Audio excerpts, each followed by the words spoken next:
Hare Krishna. We are in chapter 6, verse 36 of Bhagavad Gita. Asamyatatmana yogo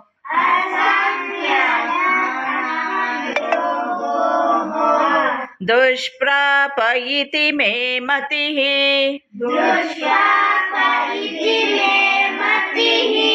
vashyatmana tu yatata shakyo vaptumupayatah.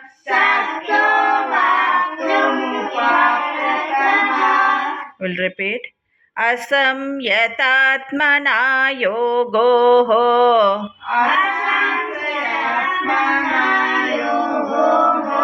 dushprapa iti me matihi vashyatmana tu yatata shakyo vaptumupayatah.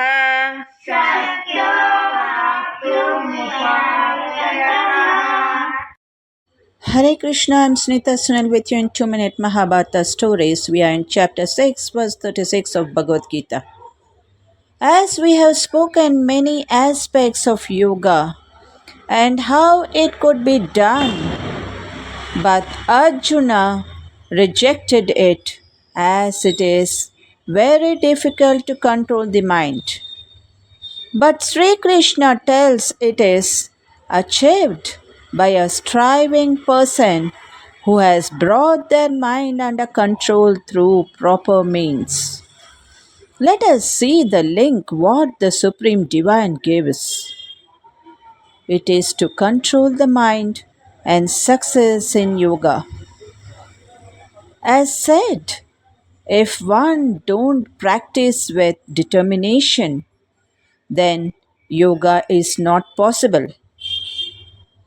But those who have brought their mind with persistent effort can achieve it. By adopting proper means, the perfect process has already been described in chapter 6 verse 10 and in chapter 6 verse 32. Kindly refer to the previous episodes by giving like so that you will know which you have watched and see the future episodes also. Only by giving up all desires and detachment to the worldly things, one could see everyone and everything in an equal vision. The moral is whoever desires the highest should control the mind by every means available to him according to his mental predisposition. So get into it. What we should do? Man should not let his mind on objects but loosen the bonds, whether it is by discrimination or devotion.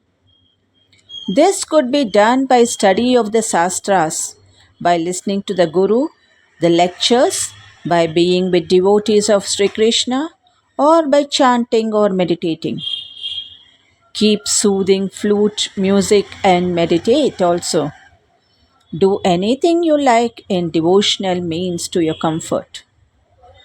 Where there is a will, there is a way. Anything we do, at last we have to think of Krishna only. Why to do this? To know about inner self. To turn the mind inward into its own source, the Atman. Then yoga becomes possible. In this verse, Krishna tells Yatata, that is, emphasizing the need for practice.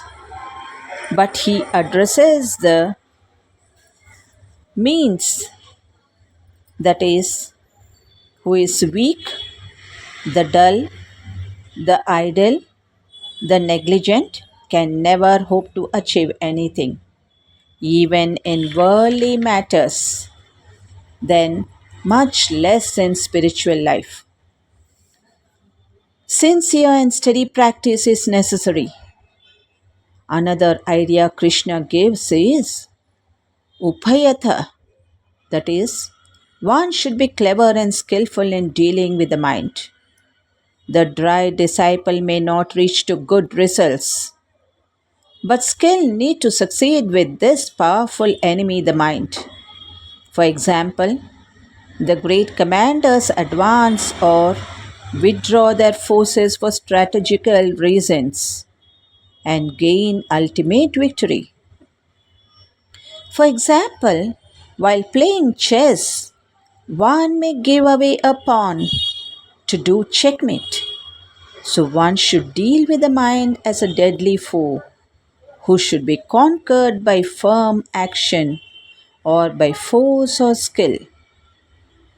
The seeker should have only one aim, and that is to understand the peculiar propensity of his own mind and get it to a state of restfulness in whatever way he considers best.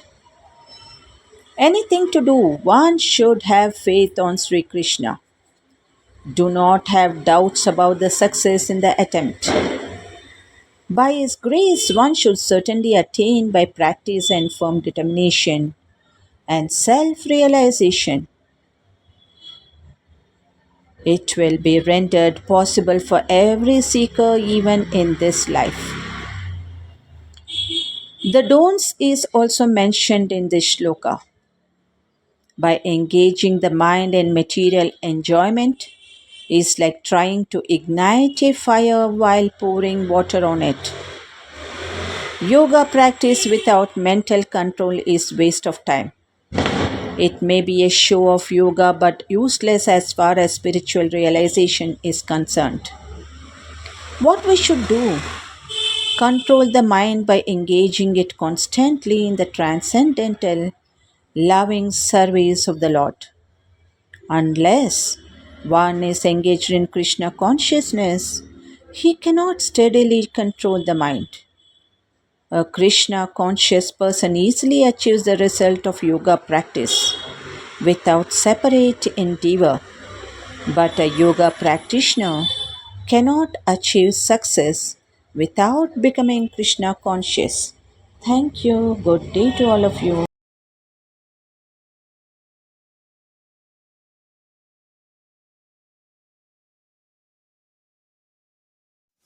ಹರೇ ಶ್ರೀಕೃಷ್ಣ. ಶ್ರೀಮದ್ ಭಗವದ್ಗೀತೆ ಅಧ್ಯಾಯ 6 ಶ್ಲೋಕ 36. ಅಸಂಯತಾತ್ಮನಾ ಯೋಗೋ ದುಷ್ಪ್ರಾಪೈತಿ ಮೇ ಮತಿಃ ವಶ್ಯಾತ್ಮನಾ ತು ಯತತಾ ಶಕ್ಯೋ ವಾಪ್ತುಮುಪಾಯತಃ. ಈ ಶ್ಲೋಕದ ಭಾವಾರ್ಥ: ಯಾರು ಐಹಿಕ ಕೆಲಸಗಳಿಂದ ಮನಸ್ಸನ್ನು ದೂರ ಮಾಡಲು ಸರಿಯಾದ ರೀತಿಯನ್ನು ಅನುಸರಿಸುವುದಿಲ್ಲವೋ ಆತನು ಆತ್ಮ ಸಾಕ್ಷಾತ್ಕಾರದಲ್ಲಿ ಯಶಸ್ವಿಯಾಗಲಾರ ಎಂದು ದೇವೋತ್ತಮ ಪರಮಪುರುಷನು ಹೇಳುತ್ತಾನೆ.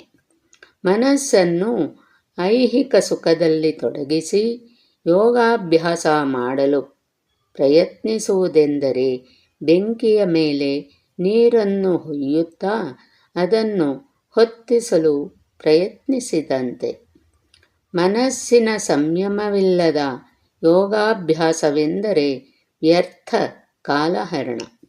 ಯೋಗದ ಇಂತಹ ಹೊರತೋರಿಕೆಯು ಪ್ರಾಪಂಚಿಕವಾಗಿ ಲಾಭದಾಯಕವಾಗಿರಬಹುದು, ಆದರೆ ಆತ್ಮ ಸಾಕ್ಷಾತ್ಕಾರದ ಮಟ್ಟಿಗೆ ಅದು ನಿಷ್ಪ್ರಯೋಜಕ.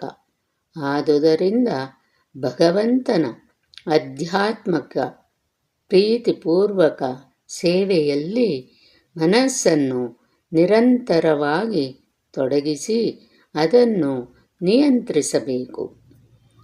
ಭಗವಂತನಲ್ಲಿ ತೊಡಗದಿರುವ ಮನುಷ್ಯನು ಮನಸ್ಸನ್ನು ಒಂದೇ ಸಮನೆ ಹತೋಟಿಯಲ್ಲಿಡಲಾರ.